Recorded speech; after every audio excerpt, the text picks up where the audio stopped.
নারায়ণগঞ্জের ইসদাইর রাবেয়া হোসেন উচ্চ বিদ্যালয়ের বিতর্ক প্রতিযোগিতা ও পুরস্কার বিতরণ অনুষ্ঠান অনুষ্ঠিত। তথ্যভিডিওচিত্রে আমাদের প্রতিনিধি এস.এম. জহিরুল ইসলাম বিদ্যুৎ।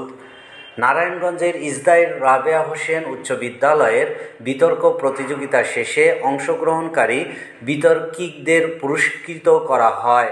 বৃহস্পতিবার সকালে বিদ্যালয় মিলনায়তনে জলবায়ুর পরিবর্তনের বিরূপ প্রভাব মোকাবেলায় কেবল আন্তর্জাতিক উদ্যোগ নয়, স্থানীয় উদ্যোগও আবশ্যক বিষয়ে বিতর্ক প্রতিযোগিতা অনুষ্ঠিত হয়। অনুষ্ঠানে জুলাই গণ অভ্যুত্থানের উপর শিক্ষার্থীদের অংশগ্রহণ রচনা প্রতিযোগিতার বিজয়ীদের হাতে পুরস্কার তুলে দেন অতিথিবৃন্দ।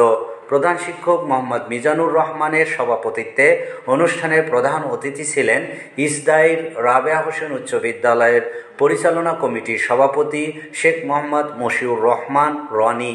অনুষ্ঠানে বিশেষ অতিথি হিসেবে বক্তব্য রাখেন নারায়ণগঞ্জ জেলা তাঁতি দলের সাংগঠনিক সম্পাদক সিদ্দিকুর রহমান উজ্জ্বল, প্রতিষ্ঠাতা মিসেস শরীফা মজিব, শিক্ষক প্রতিনিধি মোহাম্মদ আব্দুস সুবহান, অভিভাবক সদস্য কামরুজ্জামান।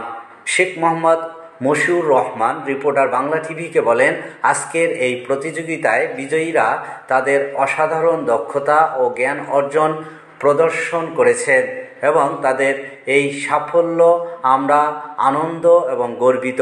বিতর্ক প্রতিযোগিতার মাধ্যমে শিক্ষার্থীরা শুধুমাত্র তাদের বাগ্মিতা এবং যুক্তির বিকাশ ঘটায় না, সেই সাথে সমালোচনামূলক চিন্তা ভাবনার দক্ষতাও অর্জন করে।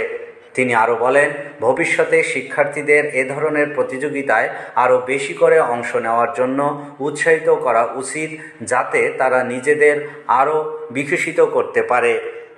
বিতর্ক প্রতিযোগিতা শিক্ষার্থীদের মধ্যে নেতৃত্ব দেওয়ার গুণাবলী তৈরি করে এবং তাদের সমাজের পরিবর্তনে অংশ নিতে উৎসাহিত করে।